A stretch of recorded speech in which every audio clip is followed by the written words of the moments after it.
I'll just start how I always start. I'm Ryan Brown. This is the Unvarnished podcast, and I'm back with Patricia Watwood.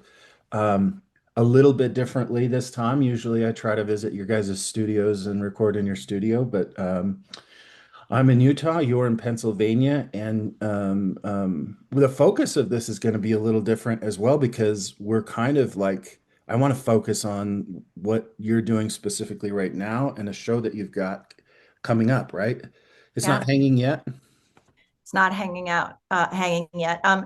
It's great to see you again, Brian. It's great to Yeah. catch up. It's been a little while, so thank you so much for giving me the opportunity to tell you about this show. So the show opens November 6th, and it's in New York City. It's at Equity Gallery. Equity Gallery is a really lovely gallery down on the Lower East Side that has a long history. It was actually founded in 1947 by a group of American artists, including like Gwendolyn Knight Jones and Jacob Lawrence, and a group of individuals who really wanted to create a professional space to support artists as a little bit in contrast to the pressures of the commercial art world that they felt didn't share their interests. So that has been inspiring to me to be able to collaborate with this organization at Equity Gallery. And I have I'm doing something a little different with this body of work. The title of the show is The Fey Wild, which is taken from A Midsummer Night's Dream.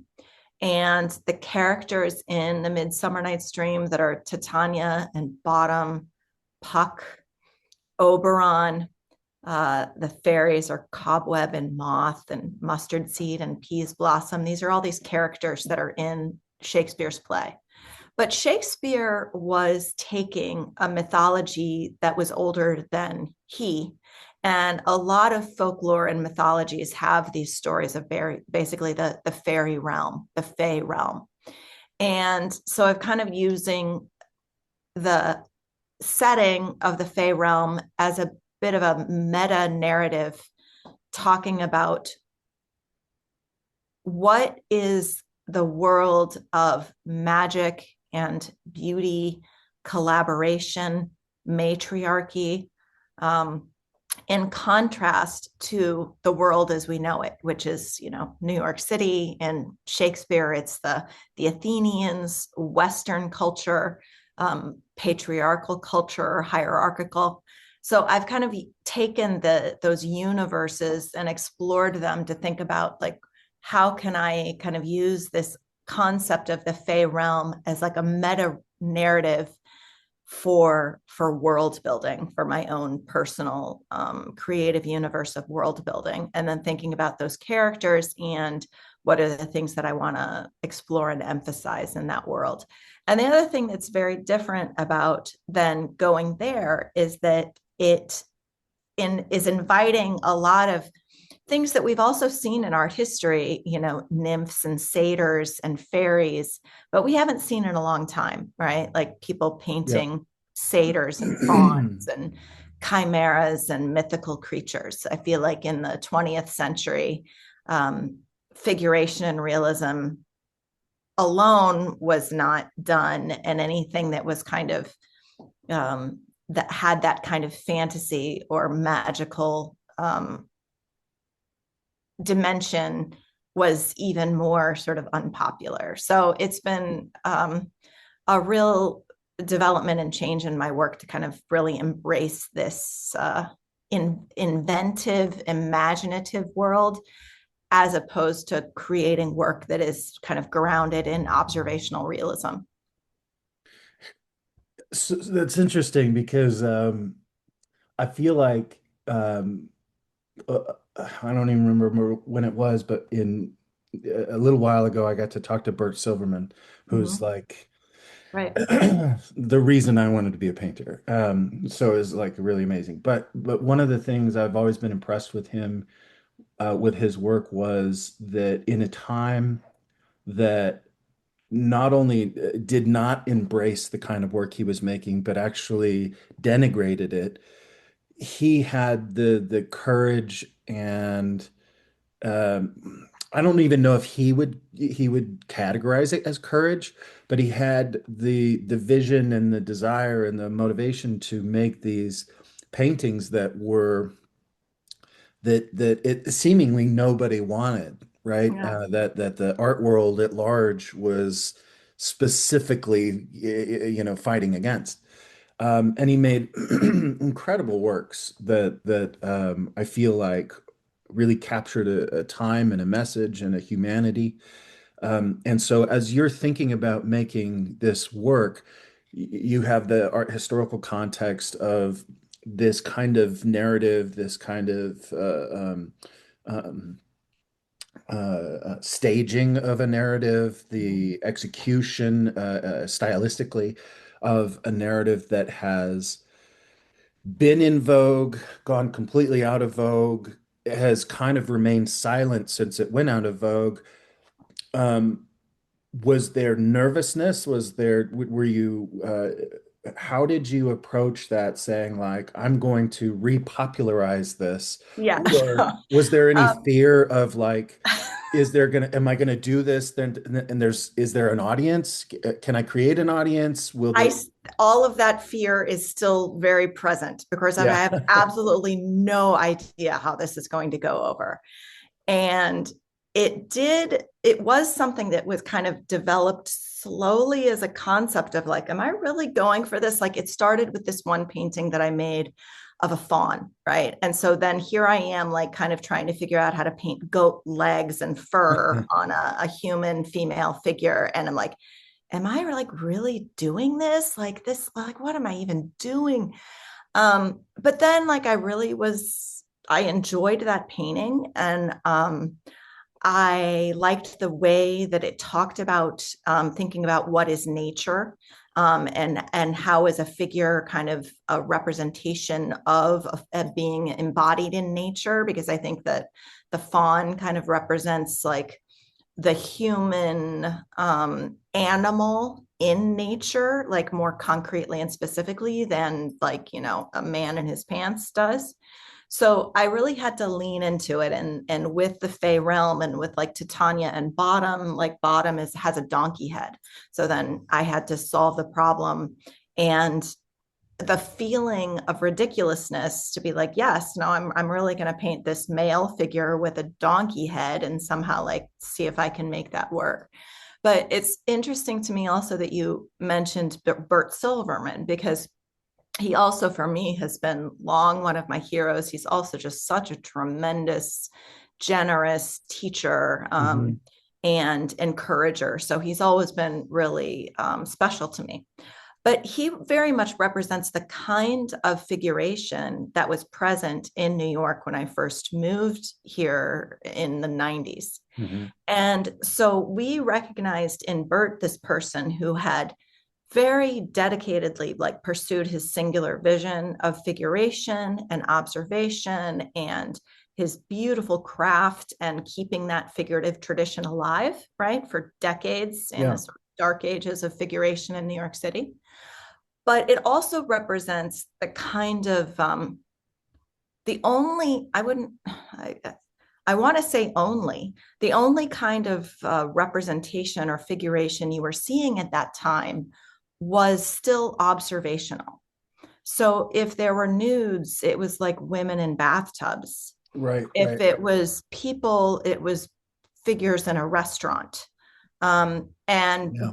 his work represents that. It often is like the model in a studio, figures on the street, a stone worker in his yard, right? And he's very much immersed in the world of the real world, That sort and of very much in genre the 20th painting. century. And there are kind of other philosophic reasons like why that became, but sort of there was like a big rejection of anything that felt illustrational, mythological, Sure. all of those kinds of things in favor of realism and the language of realism. And so it very much in this body of work has been leaning into that which almost felt unallowed, disallowed, right? Yeah. When I first received my training in the 90s in New York City. to do this kind of work would have felt um, silly. I mean, even styles of art, right? Like thinking about who were the heroes, of when we were first training, right? Like everyone loves Velasquez, everyone loves Sargent, um, everyone loves Rembrandt. All of these painters who really were basically painting realism and like the real world observational realism. What wasn't popular and still is sort of not popular is things like Fragonard. Like Watteau somehow always kind of got a pass. Everybody's liked Watteau, even though like Watteau and Fragonard were still kind of like painting the same universe. But artists in the Rococo, like Fragonard, Boucher, were really dismissed as being frivolous, effeminate, um, not serious. Also, anything that was mannerist, right, was sort Yeah. of like the mannerism of those works was sort of disrespected. And so, just as I've gotten Unless it was older, maybe like dark. It feels like if it was dark, like who's the artist I'm thinking of that painted the oh, like Goya, maybe, yeah, yeah, yeah, that's who I'm thinking of. Yeah, right, unless it had because he like had a political message, right? yeah, Yeah, dark themes and sort of brutalist. But if it was beautiful, then it was more easily dismissed, right? yeah, yeah. And as I've just developed, as you get older, you understand better about your own work, right? Like, what are you good at? What do you do naturally? I've always had a strength in color. I've had a strength in design. But my work can actually be a little bit mannerist, right? It's not like the most like naturalistically proportioned, rigorous drawing in that way, right? That has been very popular. Um, and then I've also thought about like that there's actually a lot of like gendered language about like work that was considered important and work that was not was considered unimportant, right? And so anything that was considered feminine, decorative, colorful, ornamented, um, all of this language is kind of was used in my early training to describe work that was considered less Less. important. Yep. And then I think you cannot argue with the fact that those are really kind of descriptors that describe things that are thought of as feminine, right? Hmm. And I do see that like the last half of the 20th century has been this kind of like hyper masculine period in art. You get the Jackson Pollock and the Mark Rothko and the Willem de Kooning and this almost like even starting with Picasso, it's all has this flavor of like passion, masculinity, strength, virility, right? Which is all of this coded language around like actually masculine qualities. So Hmm. as I have been getting older, I'm like, well, what if I just try really hard to paint like a woman and trust that actually that is is really valuable and maybe going to be seen as being more valuable in 50 years. Yeah. So I have Yeah, had and to like whether it's how would you I'm interested in that. Um, I heard somebody say in a very awkward conversation, this is years ago, they were talking to a female artist at a plein air landscape something and sitting around a table with like 15 artists. And there was only maybe like two or three women. And someone said across the table to this woman, he's like, I don't want to come across wrong, but I've always loved your work. And, you know, again, like, I don't want to come across wrong, but it looks like a man did it. And I was at the time, I just like, I didn't even understand what that meant. Because I've never really thought of works looking male or female. And I know enough like great female artists that it never really occurred to me that there was a difference in quality or a difference in approach, but there has to be, some variation. It just never really, I don't really think that way when I look at art, was this done by a man? Was it done by a woman? What are the feminine qualities? What are the masculine qualities? So when you say like paint like a woman, what do you mean by that? In your mind, what is it that you're seeing that like there could be more of this aspect in painting, and that leans more feminine? Right. Well, I don't actually try to categorize necessarily certain qualities as, this men do this and women do this, or this is masculine and this is feminine, except that I can recognize in my own training that a lot of things that were prioritized, right, were these qualities that felt more like gendered masculine. And um, they're definitely, even going into like thinking about the importance of design and form, like artists will talk about that form and design or like structure is of higher importance than like color and decoration. Some of these concepts go all the way back to like Aristotle and the Greeks, right, in terms of like what's important. And um,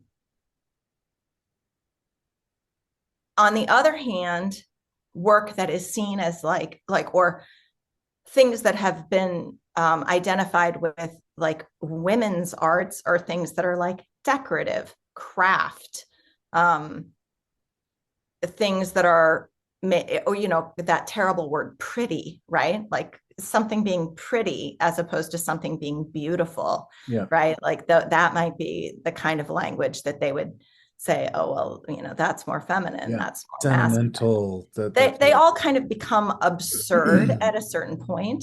But I guess when I sort of recognized this sort of gendered lens, which was being applied to that critique in a sort of unthinking way, it just gave me maybe the courage to just be like, well, but if I personally um, actually prefer color, or if my strength is in color, then how about if I lean into that? Yeah, Klimt is a favorite, has always a favorite of many artists, right? And that's a highly like decorative surface, yeah, right? And that's another example of something that I think then in certain contexts kind of becomes like more can be called effeminate. hmm, Um, in this body of work also, like I've been really leaning into my theatrical roots. And in the theater, oftentimes, actors, if you know theater kids, if if you've ever like spent time in theater class, they're always a bunch of like misfit toys. And these days, they're also often like non-binary, LGBTQ. Like they are the opposite of anything that's like heterogeneous, right? They are multifaceted and they are more like the fawns and the mythical creatures and the like, I don't even know what they are, right? Like, and I feel like that also is uh, a way of being, a way of embracing multifacetedness, of uniqueness, of tolerance that I see in that community that I wanted to like bring into my own work. Even just being thinking about gender and these qualities, these identities, like my work as a figurative artist, I didn't have any exposure to people who are non-binary, trans until the last like 5-10 years. So in my work, I've painted a lot of women and then some men. And then I've been thinking about, well, how in my work and my subject matter can I actually also start to think about like, well, how could figuration itself be less binary, right? yeah, And less like tethered to these concepts about like, well, masculine is this and feminine is this, and one is better and one is worse, right? right. How can I like bring to my own work a greater sense of freedom and multifacetedness to exploring the figure today? Yeah, it's interesting as you're talking about that. Um, I think I live in a very conservative area. And so I hear a lot of conversations that are pretty denigrating to the trans movements or any sort of like far left ideologies. And I think that the way that I see it is that um, there's a this is not something new. What we're experiencing is an opening of society, which has its waves throughout history, right? You have societies that become very tradition based, very sort of oppressive in terms of dictating how things are done and why they should be done this way and the traditions that they should follow. And inevitably, societies begin to allow for variation. And when you're doing some paintings that are Shakespearean, that when you first started talking about it, aren't even Shakespearean, they're more ancient than that. You realize that these themes, these differences in lives, in uh, um, I don't want to call it ideology, but the differences in who people are and their interaction with the world around them have always existed. And you have mythology that proves that they've always existed because it Mhm. discusses it in different ways. And so it's interesting that you're not just doing paintings that have to do with Shakespeare or previous narratives. This is a human thing. It's not, it is mythology, but it's reflective of the human condition throughout Right. history. And so what we're seeing, and part of the reason I think you have to embrace people for who they are is because we're seeing this wave come back to an allowance for those variations in individuality. And so it seems like you're looking at a theme much more broadly and as a more of a historical norm than just Shakespeare and Puck and all of the Right. characters. It's really like we're finally and what a like a timeline we're in where we're seeing at least an allowance to embrace differences. Yeah. And so My so so it's a both of larger my theme. kids are non-binary. And so then that has given me a beautiful opportunity to kind of learn about, not just them, but their friends, their community, how, what their friendships and relationships are like. And then to think about as an artist, what does it mean to expand representation? In my own work, figuratively, my earlier work was much more classical in its style and more rooted in observation. But even then, I was very interested in diverse representation, and having lots of different kinds of races in my work, just so that the world of figuration is reflecting, a broader sense of the world. So then in this body of work, and then thinking about my children, I wanted to create again sort of a more expansive sense of what representation is in terms of the figure. I know just from my personal experience with paintings, with portraiture, right? When I've represented people who don't often feel and see themselves as represented in sort of the Western tradition of art, that that's incredibly meaningful to them, right? And so I feel like that's important to me. And with Well, this show sorry. too, Yeah, no, go yeah. ahead. I'm sorry. I'll With circle this back. show too, like I wanted, my this the atmosphere of politics is very threatening right now, particularly to people in the trans and LGBTQ non-binary community.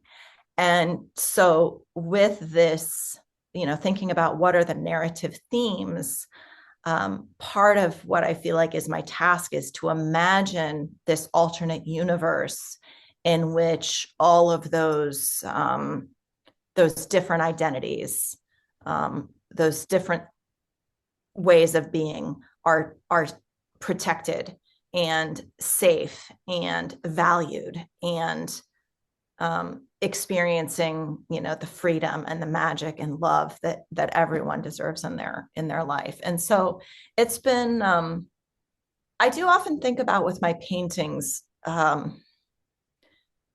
I think a little bit about the audience of my paintings of like 20 years from now. Um, the trying to speak to, say, my children when they're adults, right? Yeah. Like to that future generation. And in some ways, I'm trying to think about this body of work as like kind of a love letter to that future generation. Yeah. Yeah, and their children as well, right? I mean, Mhm. it's and so I feel like you're kind of, again, maybe similar to Bert Silverman, where you're bravely saying this is our moment in time. Like I'm painting my experience today as I understand it, and that is an incredible like record of your point in the timeline, Right. and I your feel like, perspective within that timeline. we have to use our creative freedom, right? I think we're all quite concerned about the encroachments on our freedom. Like I'm concerned about my children's safety in the community, the Yeah, LGBTQ community and their safety. And I think we're all worried about, encroachment on freedom of speech and freedom of expression. So I definitely have felt like in this moment in time, I want this body of work to speak to envisioning the world I want to see as opposed to, yeah. playing it safe.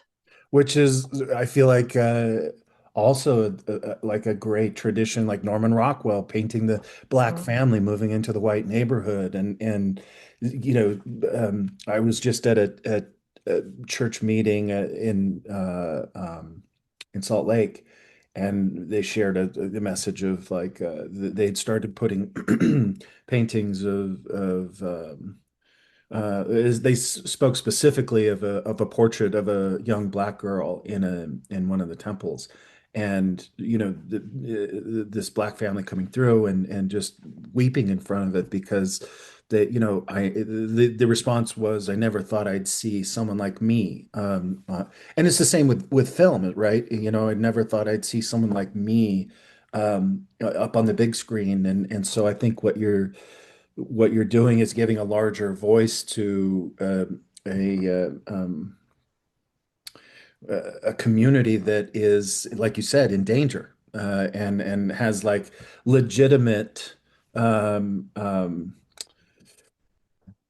uh, movements against it, legitimate. Yeah, I mean, I play basketball with yeah, so Mexicans that are birthright citizens, and they live in constant fear that they're going to absolutely. It's be just terrible. uprooted. And yeah, I think that those are so what you're doing has such a larger um, narrative and impact and level of importance than just painting Shakespeare, right? And so I think it's important to um, talk about that because oftentimes when you walk into a gallery, the story about what the paintings are and what the motivations are, where they came from, the depth of that motivation that goes into painting. And you and I know, if you're doing say a 3 foot by 4 foot painting, you could be in that thing for 2 or 3 months. Right. And there's myriad emotions and thoughts and depth of purpose that goes into it every single day. And oftentimes you get someone walks by and gives you 15 seconds looking at it, and then it's just the imagery. So I think being able to tell the story behind what created the imagery, it makes the painting so much more impactful. I've been, yeah, that's become important to me. And I've also been thinking about trying to expand my own universe and the universe of my painting in terms of who is who is seeing my work and what kind of feedback I'm getting and what kind of communication is possible. Um, we were talking a little bit about like our, as artists, our ongoing need for like collaboration and communication. And you reminded me of, there's this artist that I like to follow, Alex Gray, and he made this great post about 6 steps of creativity. And the 6th step was one that I had never sort of heard or been had put in front of me, which the 6th step was feedback. Because of the way that in putting your work out into the world, you see what kind of responses it gets and what the work means to another person, which then you can take that sort of precious feedback back into your own studio as a prism and think, okay, well, that is the response that work got. And now how can I refine that communication, right? How can I shape that very, like, what is the idea that Ryan gets when he looks at my painting? How can I refine that level of dialogue? Yeah. And I've been really, and I thought that was really valuable, and it struck a chord, I think, because it's also just been something I've been thinking about. I think that too often in sort of the atelier trained universe, we value the input and critique of other artists who are trained in naturalism and the traditional painting techniques. But I'm actually more interested in a general public's, Yeah. like a well-educated general public, somebody who also maybe likes Shakespeare and understands the themes of Midsummer Night's Dream. Right. Like, what is it that they're seeing and understanding and taking away in my work? Because they don't care about my Prussian blue and the 4 layers of Right. paint that I, took to get that. Like, they're just, that's not on their radar. Yeah. And I care and you care, and that's great, because craft is really important. But I want to actually have this broader conversation with, well, what do my 20-year-old kid think of this? What does my 25-year-old kid think of this? What does my nephew think of this? Yeah. And what does art mean in their life, right? Hmm. So that idea of collaboration and feedback is increasingly important to me, and I am really curious and eager to show this work and then see what kind of response it evokes. I'm with this show also taking an additional step of creating some basically theatrical installation elements that you move around and go through as you're viewing the work. So you walk in the gallery, the front space of the gallery will just kind of seem like a normal gallery world with a few indications that, like, oh, there's maybe more to this. And then there's going to be kind of this hallway that you have to pass through. And I actually want to make it a little bit like a tunnel that you have to kind of pass through these gates that in its own way is kind of about the hero's narrative of like passing your threshold guardian, coming to understand yourself, going past words, and then kind of being reborn into like sort of a new universe. Yeah. And then the second room is where it's this like world of the Fey realm and this like magical environment. And I am doing that also thinking about not just the audience of artists, but of people in general, in terms of like, I think a lot of people, when they go to the gallery, it's a little boring, right? Or they don't have like an entry point into the Yeah. work, so that then they can't have an excited conversation about it because there's no like point of entry for them. So what I'm trying to create is this environment that allows them to feel like that they themselves are like invited into this universe, and then hopefully to get them to also be thinking about like, well, how do you get them to leave like their own thoughts in New York City like behind them and come into like my little universe to like explore it with the same imaginative like freedom that I had in terms of making it, right? Yeah. So that is, Interesting. I don't know how it's going to work. Yes, it's interesting that you're thinking a little bit more holistically other than just like, frame it, put it on the wall and let people, grab some wine and talk to their friends as they Right. meander through the room.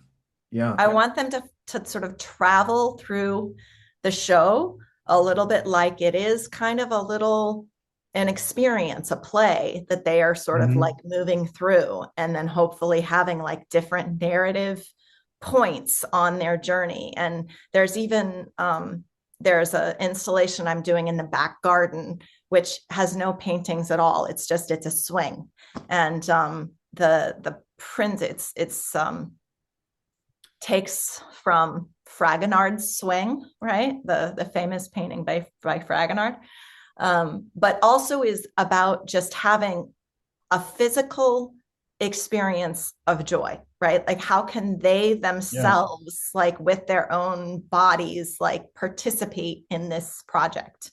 Yeah. Yeah, that's awesome. You put a lot of thought into this. Like, I get so caught up in just like how hard painting is that to even like expand beyond that into like a more experiential exhibition is pretty impressive. It's been a challenge, but I guess like I trained in the theater, and in theater you produce these concepts and productions repeatedly and quickly, right? Like you've got 6 weeks, you got to put on the show. Yeah. Opening night's happening, right? And it's a theatrical and pace of production, and you're going to hot glue the damn thing on there, right? Like it's not like a little lead paint like squirrel hair brush. It's like just get it done, make it Yeah. happen. And so leaning back into that feeling of like for one thing, like it's just art, guys. Like it's just art. It's actually not that important. It's just art. Have a little fun, Yeah. right? And allowing myself to like not take it too seriously and have fun with it. And so that's so I've kind of leaned back into that first version of my creative self in theater, and then tried to embrace like even that sense of theater of like just get it done, like make it work, make it happen. It Yeah. doesn't have to be perfect. You're just trying to create an experience. And Yeah. so that's actually, it's been a lovely antidote to the very sort of slow you Yeah. know lugubrious process sometimes of making Right. an oil painting. Well, I think you're also like creating something special for when people purchase the work, they're not just purchasing the work, they're purchasing the memory of the experience of seeing it for the first time, which I think is like, I've been thinking about like getting a chateau in France and doing, plein air workshops, but also at the end of that, making like a collector experience where they can come and, talk about things with the artists and have Mm, chefs like make great food for them. And then everything in the chateau is for sale at the end. They're not just buying art, they're buying the memory of the experience. And I think there's something really special about that expands beyond merely like art viewing, right. which is really cool. I want to give the viewers kind of an experience of being immersed in this universe of like freedom and imagination. Yeah. I've been thinking a lot about the importance of the imagination in art, in my own work. You and I were trained in this, observational realism, and we studied our anatomy.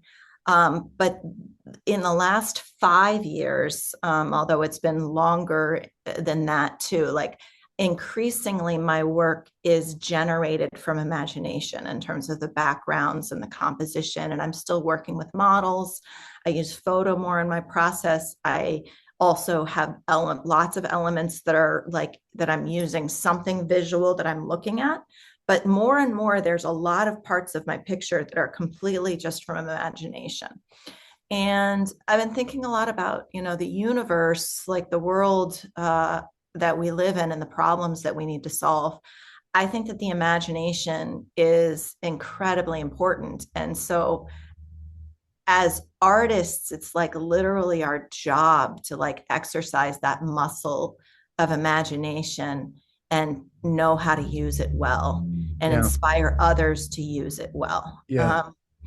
And so I've been trying to lean into that aspect of the imagination as generative as then hopefully transformative.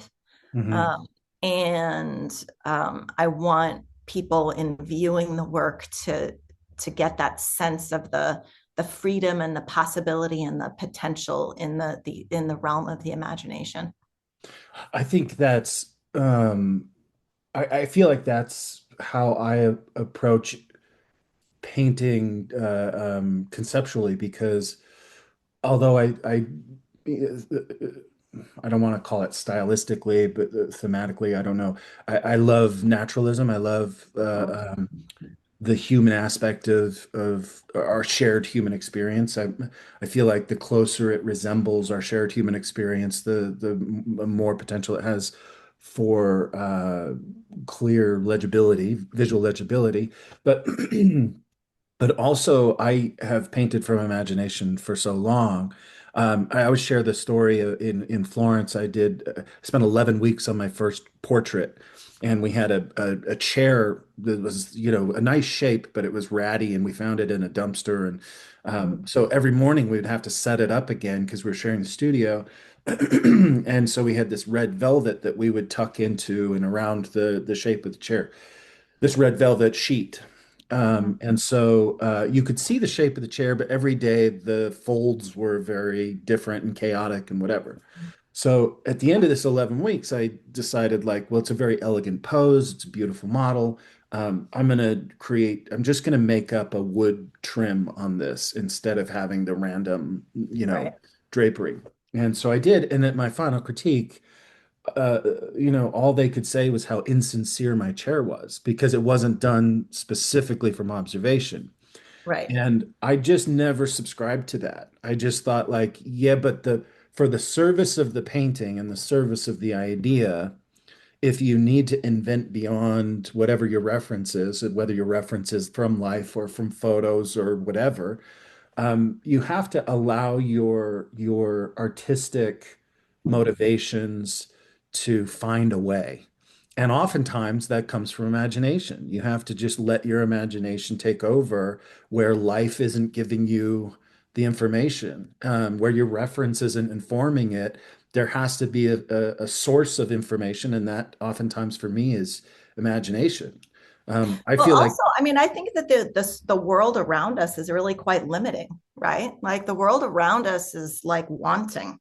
And so to use that as your like the only available resource of material for your visual universe is really quite impoverishing.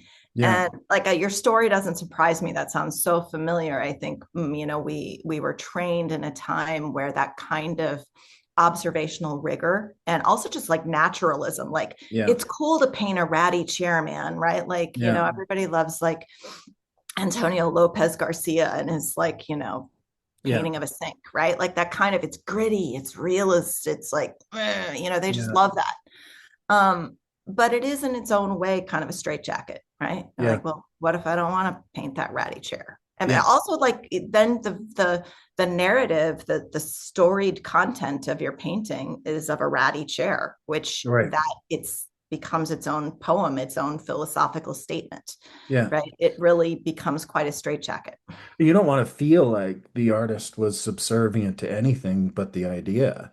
For me, the concept has to reign supreme, and whether you're someone with limited experience that is at the service, at the mercy of what your photograph is telling you, or whether you're a student and you're at the mercy of what light, you're painting from life directly from observation, and you're so glued to the concept of academic accuracy that in itself is a sort of slavish way of approaching, painting. And a painting, And it exists to be a painting, right? A painting is a two-dimensional thing that hangs on a wall.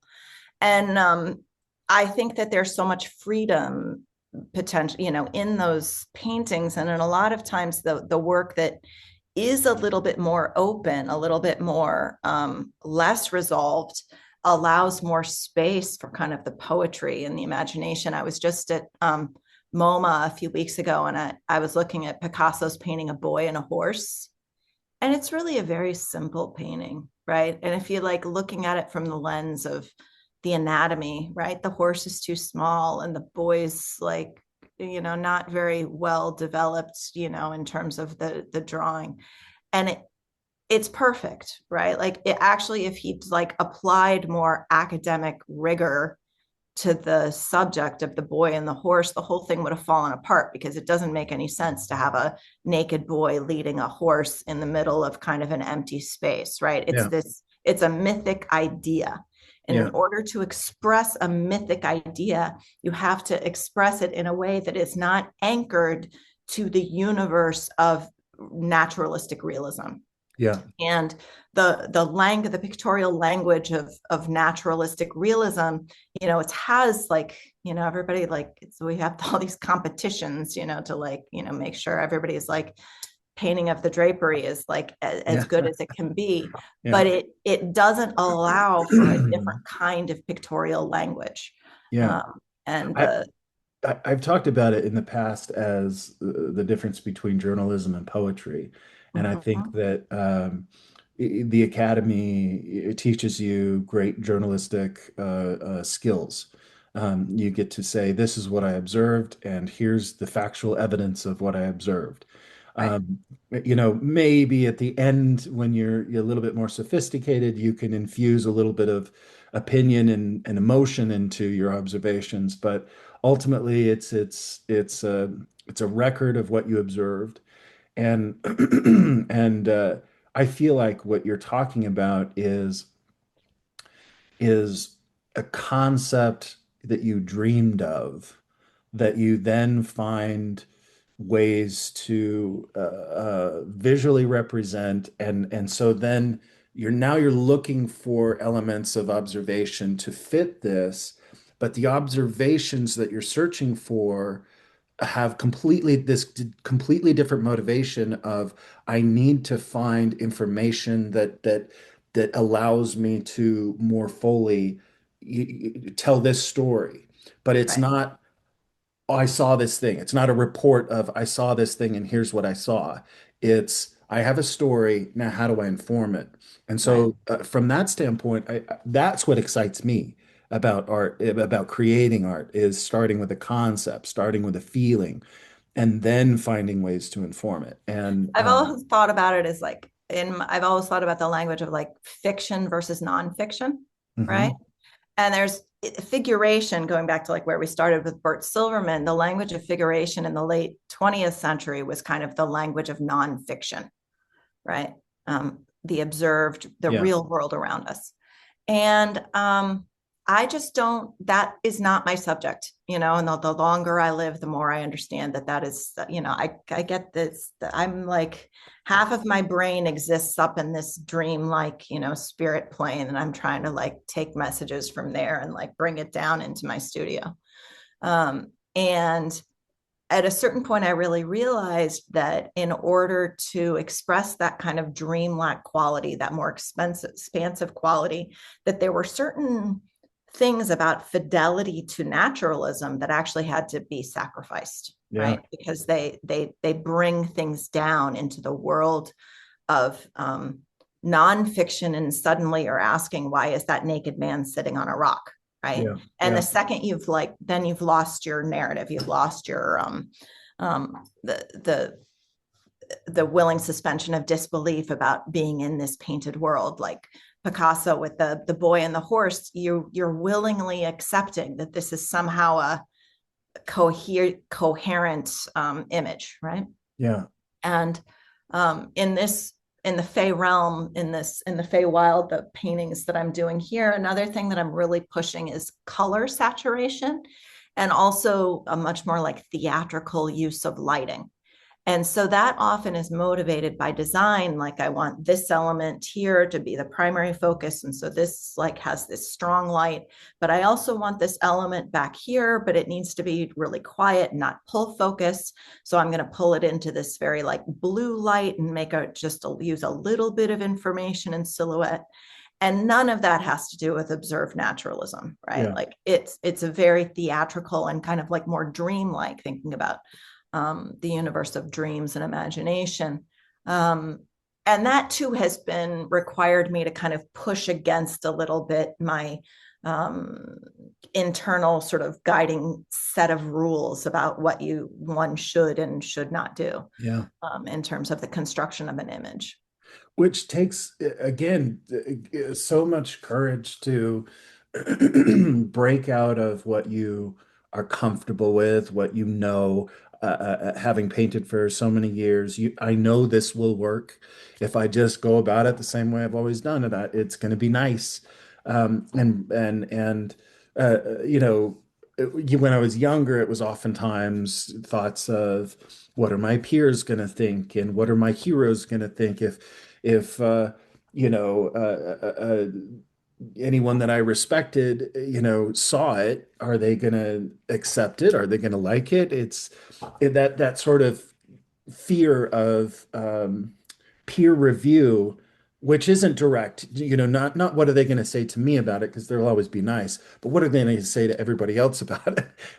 Yeah. Those are just silly little like mind games that have suppressed my willingness to break Yeah. out of that oftentimes in the past. And so to hear the the freedom that you're finding, the courage to like do something that you're not sure what the audience is going to be. You're not sure what the audience response is going to be.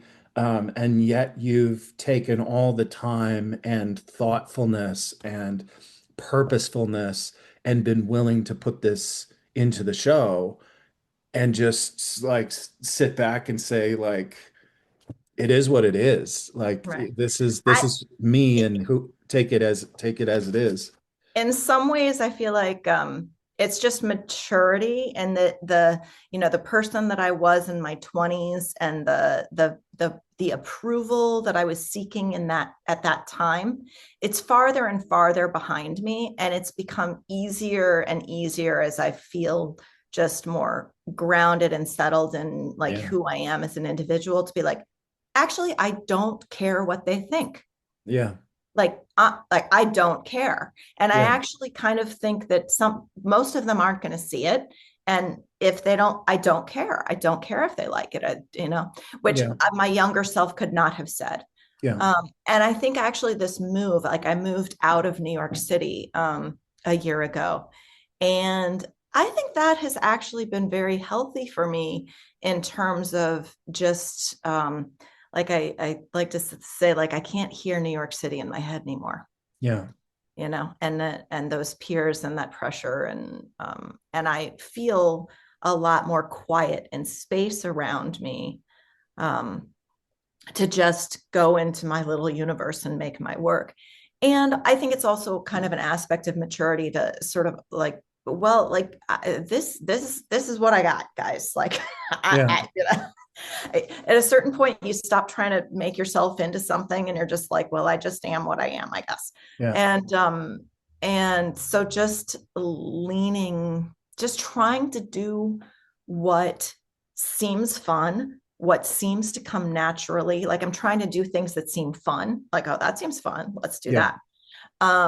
And or like this idea of the theatrical installation. How's it going to work? I don't know. Is Yeah. it going We'll to? figure I it don't out. know. Right. But like once I was like, I'm just going to do it. I'm just going Yeah. to do it. I'm just going to make it happen. Right. Yeah. And uh, Which in its absolute essence is the creative motivation. Right. It's problem solving. This is what I talk to students about. Um, Doing a painting is so many students are great in school, great because school prescribes everything. They tell you what time to be there. It's like having a job, right? You're told Yeah. when to be there, you're told what you need to do, and you're told how it needs to be when it's done. And most people can thrive in that environment. But making a painting is taking something from nothing and saying, what problem do I want to give myself? And giving yourself this problem comes with the fear and the anxiety and the insanity of saying like, I don't know how to do it, but it's a good enough idea. I'm excited about it enough that I'll figure it out. And that's to me the essence of creativity is I'm excited about it enough that I'll figure it out. Yeah. And you do It it is anyway. problem solving, It's right? all And problem solving. breaking down one problem at a time. Well, how am I going to do that? And not necessarily feeling like you need to know what problem number 10 is going to, how that's going to get solved. Like, no, I'm just going to solve this one little problem in front of me. Yep. And I'm going to do the next one. And I'm going to do the next one. And Um, maturity for me also is realizing that everyone has their own taste. That I like things I like, and my friendships with people aren't affected by whether or not like what I feel about certain people isn't affected by whether or not I love the last piece that they did. mhm. My relationships are, whether I'm like the biggest fan of any individual's particular work isn't necessarily tied to how much I like them as a person, right? I'm so much more involved with people and their philosophical ideals and their like who they really are as people and how different they are, their history, their story, how I feel when I'm around them. And whether I like the last portrait they did is far less significant to me than my relationship with them as an individual. And I that has taken me some time to mature into that. Like not everybody has to love my work, um, and I can have a relationship with them outside of that, right? And that's been very calming for me. Yeah. I've also taken a lot of efforts to kind of cultivate my own sort of tribe of artistic friends Yeah. that are not necessarily, actually, most of them aren't from, the same atelier training that I Yeah. had. There's like it's a much more diverse group. And in some ways that's, I think, also healthy for me because the the creative work that they are doing, it's not exactly the same. So I'm much more likely to be sort of like delighted and surprised by some odd thing that they're doing because, well, I never would have done I that, never would have thought, which yeah. I find really stimulating, right? This peer um, doings approaching a creative problem that is very different from anything I'm doing. And and the way that we can support each other and problem solve, right? Like thinking about that how am I going to do this? Well, solving one problem at a time to then be able to go to group of peers and friends and be like, how would you solve this problem? And then you'll get a Hmm. couple ideas and you're like, okay, thanks. Yeah. Yeah. We as artists too often, I think, can get isolated. And I think it's really important that we cultivate intentionally, community Hmm. around us, Yeah. for professional development, how do Yeah. we, and I think that is something I actually am think about. I think you are too, right? How as artists can we do a better job of creating professional development Hmm. cultivation communities, right? Yeah. That are supportive, but also helping. Oh, like I did this with my website, that really worked. I did this other thing with my newsletter, it didn't work at all. Yeah. I tried this was great. I tried this, it was a disaster. Right. We're all kind of inventing the wheel in our own studios at the same Yeah. time. It's very inefficient. It's very inefficient. I find that like oftentimes, like you're saying, with cultivating these artists that you interact with, a lot of times I'll, maybe I don't follow somebody, or maybe I kind of like saw some work and I was either mildly interested, or maybe it caught my eye, maybe it didn't, whatever. Um, that's just my personal taste and emotion in the day. It doesn't really matter. But when I meet artists, I'm almost always like incredibly interested in them and who they are and what they have to say. And when I am able to meet artists individually, I'm now a fan of your work. Because I'm a fan of you. Like, even though it may not be my taste or something that, blankly I would stop and look at in a gallery if I happened to walk by it, I now like it because I like you, which is I'm far more motivated by those individual relationships and knowing people. And so stories like you're telling about your work, I think are important. I used to think that seeing something in a gallery had to stand on its own, that if it didn't immediately jump off the wall, if it required a write-up to contextualize it, that it was a weaker work. But actually, I think there's a beautiful marriage of the story behind the painting and the painting itself that gives a much fuller view of it. Ideally, you do want a painting to stand completely on its own without any explanatory text, right? But I think that any great work of art is a little like an onion with multiple layers, Yeah. right? And you need the first layer, from to get you to walk across the gallery to look at the Yeah, painting like, exactly. hey, Sure. that's pretty cool, right? And Yeah. then but then the best art, right, is often comes from there's not only like multiple layers within the painting itself that you can unpack or unfold it the more you spend time with it, but then once you start looking at the artist's other work and like this other thing and Hmm. this is what they were saying, so then you go deeper and deeper into the kind of the consciousness that's creating that. And that is where we really then start to connect and fall in love with each other on the most like deep human level, Yeah. right? Because ultimately, like you do care deeply about what all these other humans like are feeling, thinking, doing. And so the way in which we can layer that into our work, I think is definitely a goal for me. I think it's really Yeah. meaningful. And so, to some degree, you moving out of New York psychologically kind of disconnecting with the noise of New York and the proximity to where you studied, the community that you worked with, that sort of academic community that inevitably you're going to keep in touch with. The disconnect from that community and culture has allowed a calm that created the mental space for you to now pursue this new, more imaginative body of work. But at the same time, you're talking about the importance of community and feedback and collaboration and whatever. So, can you talk a little bit about that Yeah, it's a sort of great point. Yeah, it's true, um, right? That's paradoxical, two opposite well, I points. don't I don't think they're opposed. I think Right. you're sort of you're it's a shift. You're kind of allowing the noise of one community to quiet and another one to kind of like raise its volume a little bit, and you're just recalibrating your community maybe. Yeah. I think also like as somebody in terms of like I've moved to a small town.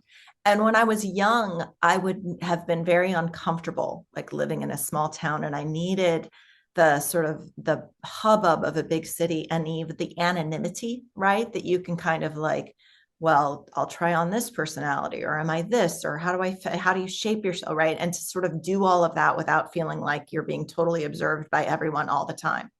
Whereas now, like moving here, I think I'm like, that this is it, kids. Like that I'm sort of fully formed as a human being, and it doesn't Yeah. matter like whether I'm being observed or not observed, as I'm indifferent to that. Um, I think that it's funny. Like on one hand, you do need a lot more quiet and time to focus. And I think our universe with the internet and our interconnectedness, I think everyone's kind of struggling with how they master their own attention, right? Their own focus. I think we're all kind of struggling with that. So in moving out of the city, that was one of my goals, was to really kind of recalibrate a bit my own ability to focus and the kind Yeah. of quiet that I could bring to my own work. But I've always been a bit aware that I feel like you see some artists kind of leave the city and go off on their own, and left unattended too long, their eccentricities get too eccentric. They just kind of, ooh, you're a little too far out there now. And Mm. it's just, right. And so then I think I do want to keep kind of bringing myself back into a sane and healthy community, to be like, but have I gotten too weird yet? Right. Like, just Yeah. like recalibrate a little bit, right? Like rejoin the cultural conversation, and Yeah. not be off on my own, like talking to myself. Well, and that probably has a lot to do with communication, and so um, being able to recognize that uh, there is a like I was thinking when you were talking earlier that doing a show like you're talking about doing, I feel like you really need a large city to do that in, because you need an audience that has maybe greater education and more sophistication and more exposure to some of these um, more deep experiences, to have an audience that has been to Broadway shows, that has, attended gallery openings with regularity, that has access to places like the Met or the Frick. When you have an audience that has a certain life experience, I feel like they have a greater openness to the kind of to understanding with greater depth the kind of show that you're wanting to put on. You could do that in Paris. You might be able to do that in Moscow. You might be able to do it, right. But to do it in the town you're in might not necessarily have the depth of communication that it can otherwise with a different audience, right? Yeah, it's a really well observed point, Ryan. I mean, actually, it is ironic that, having moved out of New York, this particular body of work is probably the most New Yorky thing I've ever done, right? Yeah. Like, because it is about like this world of theater. This body of work has been gestating and underway for several years. Yeah. But and I very much am that person who was shaped in New York for 30 years. But no, you're exactly right. Like, thinking about the audience, like it will, a New York audience will understand this show in a way that a Milford audience, a Utah audience probably would not, Yeah. because it requires a certain interdisciplinary like exposure in Yeah. order to understand the metaphors. Yeah. Yeah, and I think maybe that's the thing that when you do go off on your own, you have to kind of to some degree remain tied to, which is that, like, I have my own thoughts and whatever, but there's still the essential element of communication. If you can't, if it gets so deliberately obscure, that nobody knows what you're doing, then you lose that element of communication. But also in the contemporary world, maybe you get more popularity. Seems like it didn't Picasso say that? The less they understood me, the more they adored me. Don't Um, ask me. I don't know a thing about how to do things that are popular. It's not. I seem to have some sort of strange vacuum in my brain as far as like how like, even if I tried to, I think if I tried to do it intentionally, I would get it all backwards. Um, but the idea of like, so the theatricality, I think, is another thing I've been leaning into a little bit and thinking about, like that. I think in art school too, we were a little bit conditioned to not do things that were too obvious, right? That were too heavy handed. And I think I prized a great deal of sort of subtlety and poise and sort of taste, like remove in my early work. And actually, the now I'm not interested in that very much at all. And in fact, I find over and over again, especially thinking about audience and communication, that when I show my subtly beautiful little crafted thing to like the general audience, they're like, I don't get it. What am I looking at? Right. Yeah. And so instead, thinking about in the theater, something has to read to the back row, right? Yeah. You have to make a little bit bigger gesture in order for them to actually be like, oh, I get what they're doing. Yeah. And I've allowed myself in this body of work to be more obvious, heavy Yeah. handed, at times just downright silly and ridiculous, right? And in it's in a sincere attempt to actually like communicate and get people to be like, oh, I see what you're doing there, right? Yeah. Like, or even just like laugh, right? Like like Is it? have an un like a, have don't have a calm, poised, buttoned up response to this. Yeah. Have a boisterous, free, like lighthearted Yeah. response to this. Are you thinking, I'm thinking about the difference between stage acting and film acting, Mm-hmm. or even television versus film. Right. Film tends to be a little bit more, or can be a little bit more naturalistic in a lot of cases. Theater is a lot more gestural and projecting Yeah. your voice and the drama is enhanced. I remember a Louis C.K. bit where he was talking about Wizard of Oz, and he's like this scene where the actor, had his legs and arms torn off, and he's like, "I threw my arms over there," and it was like over the top, but he was a stage actor, right? Yeah. And so is that what you're talking about in terms of Yeah, yeah, because I want it to read to the audience. And too often, the very sort of dignified, subtle cues that I've been embedding in my painting, like nobody gets it, right? yeah, And if nobody gets it, then what am I doing it for, yeah, right? Like I'm much more interested in the that they actually can like interpret, what I'm trying yeah. to say to them. It's interesting And because I sorry, I go think ahead. it's also like just also think, like thinking about trends, right? Like I am thinking more about like the Baroque and the Rococo, and things that are more flamboyant and all of these things that like we weren't supposed to do in art school in 1998, right? You're supposed Yeah, to be this like slouching, cool, sort of dark, yeah, brooding sort of. brooding, Yeah, gray, yeah. subtle, very subtle. It's Um, interesting because I have so many paintings that I've done where I'm the same, very similar in wanting to capture like these quiet yeah.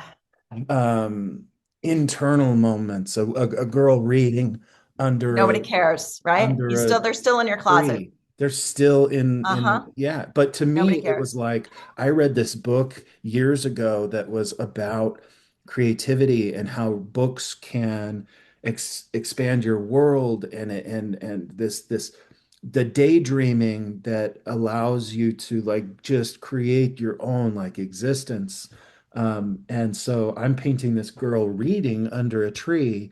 In my mind, it's this depth of emotion and there's this beautiful opportunity at experiencing new worlds is what I'm trying to paint, and everyone else it's a girl under a tree reading a book, Yeah, right? And maybe you need some fairies or like some I little like know. sparkly motes of sunlight like drift. And no, I mean it's the exact same problem, right? Like how do you get the inside of your feeling to translate to the outside of your painting so that somebody else across the room can be like, wow, that's so right, like Yeah, to get what you're thinking about.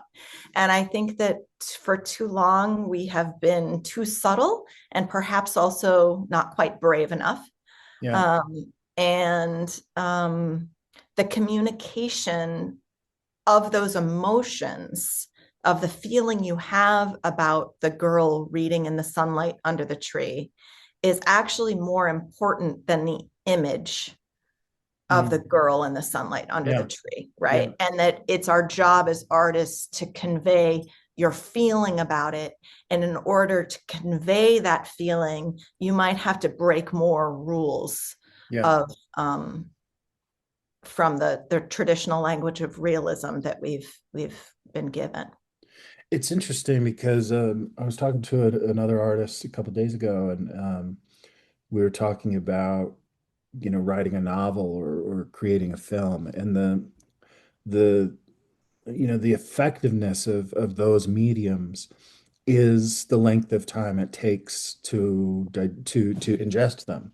It's the length of story that you get to tell. It's with film, it's the musical background, it's the emotion on the actor's face, it's the lighting, it's the cinematography. It all conveys this larger emotion in for the viewer. Same with a novel, a great novel. Obviously, there's such a broad range to what you're being told Mhm. through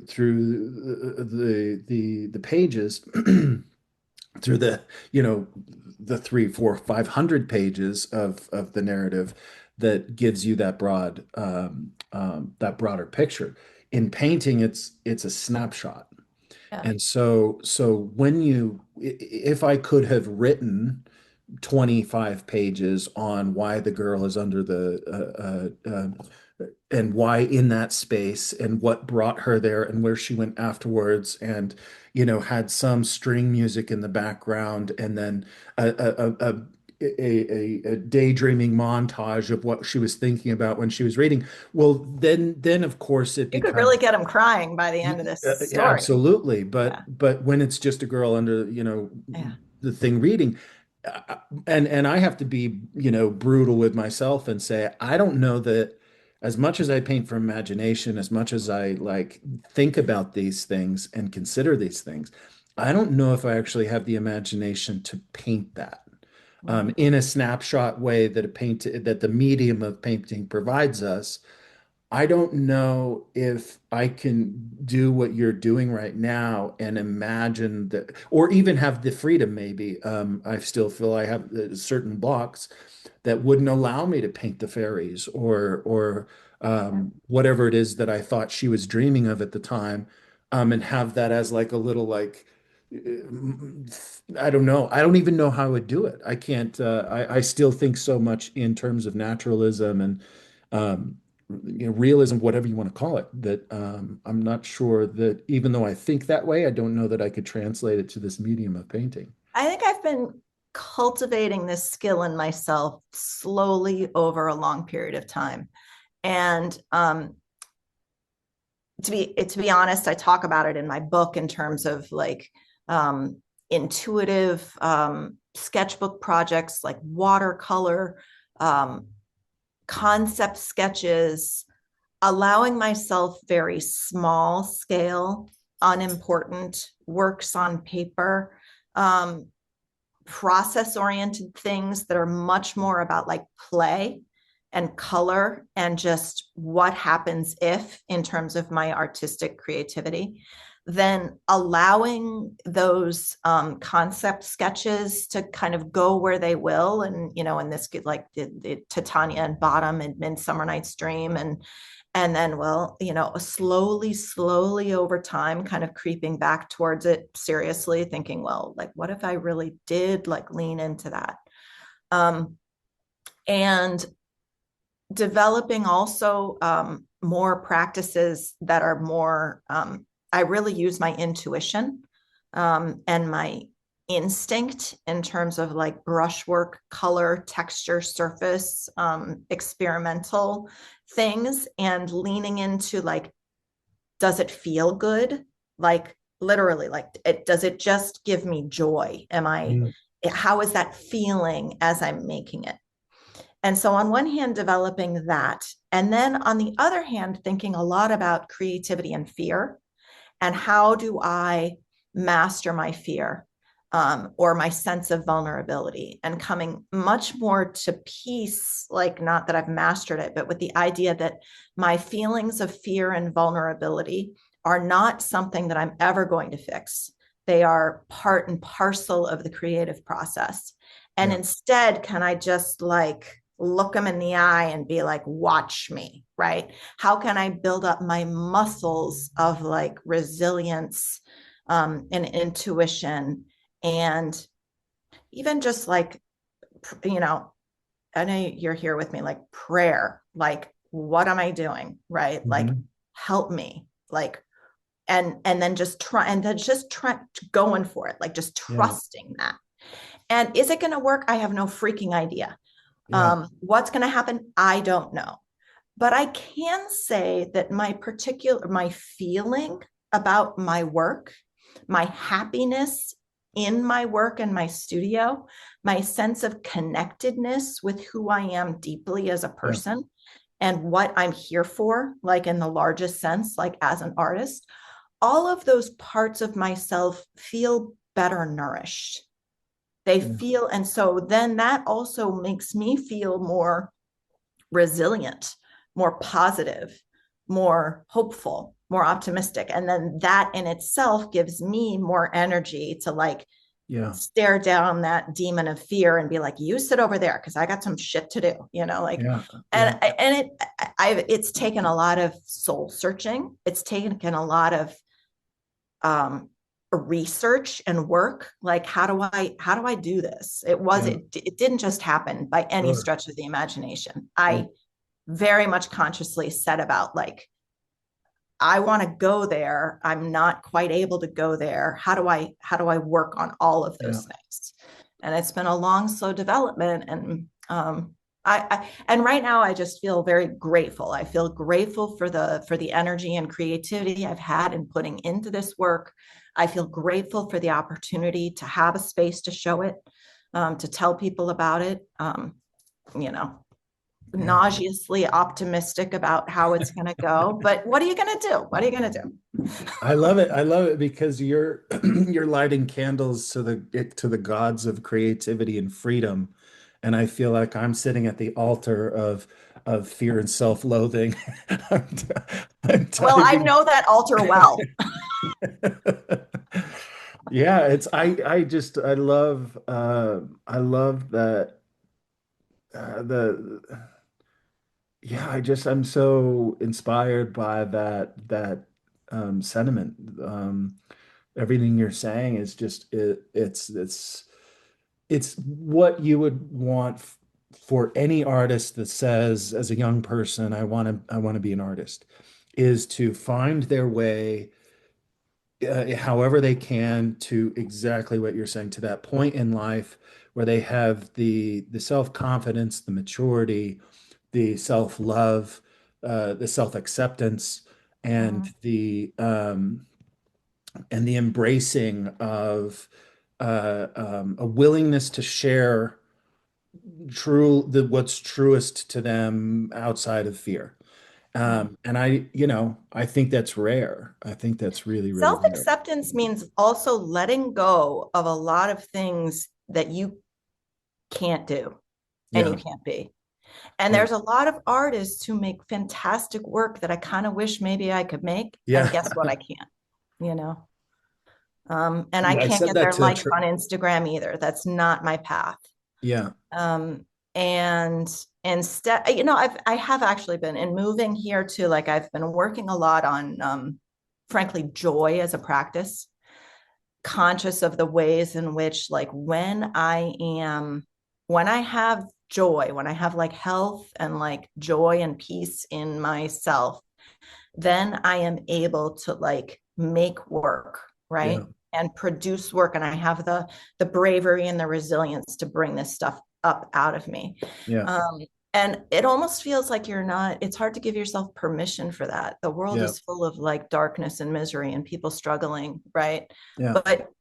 But I'm an artist, so I can't actually help them if I'm not doing what I'm Yeah. supposed to do. And you're right. So that's yeah, that's that self-acceptance and and recognizing what you are and what you aren't has been a long journey. I did not start as an artist with a strong sense of any of these things. Yeah. Um, some people, I think, have a much clearer idea in Yeah. their 20s, and I did not. There's a I listened to a podcast, Joe Rogan podcast, which I know Joe Rogan t today can be polarizing, but he did a podcast a couple years ago with Jewel, the singer, and Yeah. I was a fan of hers before, we Yeah. grew up in the 90s and of course like listen to her music, but she tells her story, and her whole life has been in the pursuit of joy. And the way that she talks about it, the way, the story she tells about being an 18-year-old homeless girl in San Diego who was offered $1 million contract and turned it down because she knew that she wanted to do it a different way, and she didn't want it. She didn't think that that was the path to joy.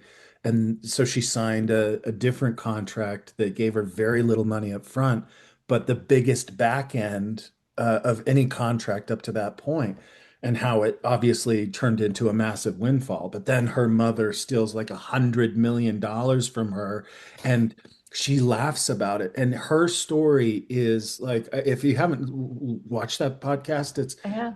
I have it, I think about it all the That's a time great because story. she, Yeah. as from a very young age, had this level of maturity that is rare for anyone to find throughout the rest of their life, that was purely centered on finding joy. Yeah. And yeah, I loved hearing that. And I hear some of the same things as you're talking about this sort of self-discovery and freedom, and and maybe one of the things that alleviates the fear is that in the process of making what you're making, you're happier than you were when you were sort of shackled by the things you thought you were supposed to do, Right. right? Yeah. And the joy that you're finding is fear melting, it Yeah. sounds like. Yeah. No, it's been interesting. And the other thing that's been lovely lately, I'm almost finished with this body of work, I'm really about to just wrap everything up and take it to the framer. I actually feel like I have more and more and more ideas, like Yeah. in relation to this. And I think creativity kind of it does build upon itself, Yeah, you right? sort And of then kick this that door idea leads to open. the next idea, to the next idea. So I also just feel excited and determined as hell to just kind of press on, just like, yeah, I Yeah. hope these paintings sell because, I'd like to be able to pay for the frames. Right. But honestly, like I've gotten this far, I'm not going to quit, right? I'm just going to Yeah. keep going. And I feel like I've gotten better and better at following, at understanding and being able to navigate my own path. And so now um, I feel like it's paying back rewards, right? Like, I mean, Yeah. that's, it takes a long time to cultivate things and then they start bearing fruit. And I just feel like it's bearing a lot of fruit. Yeah. Yeah. Hey, listen, I kind of got to go. I do too. I got something I got But coming up in like it another would be fun 15 minutes. if So maybe we do a follow-up, maybe a couple months after the show. I'd love to like do something and just get your thoughts on how it went, how you feel like it went, how you translate that into what comes next. So the show is at Equity Gallery opening on November 6th. It's called The November Bay 6th. Wild, and you can find more information on my website. It's Patricia Watwood .com, and of course Instagram Patricia Watwood. So just And your find book the is details. called Say it again. your book, My book is called The Path of Drawing, The and it's Path of about Drawing. how we cultivate creativity, and frankly overcome fear, anxiety, and procrastination in our creative practice and nurture our Well, I creative need to voice. read it further because I've procrastinated finishing it. I started it and then I'm still a great procrastinator. It's kind of part of my process, but I recognize it as such. yeah, yeah. Well, yes, thanks for taking the time. It was always fun to talk to you. I could It's go on great for catching another up, three or Brian. four hours, but Yeah, let's see if we can do a follow-up. I'd love to hear how the show goes and see images of the whole setup. It sounds like it's going to be awesome. Thanks, Ryan. I really appreciate it. Yeah. All right. I'll Be talk to you well. later. See Talk ya. to you later. Bye. Bye.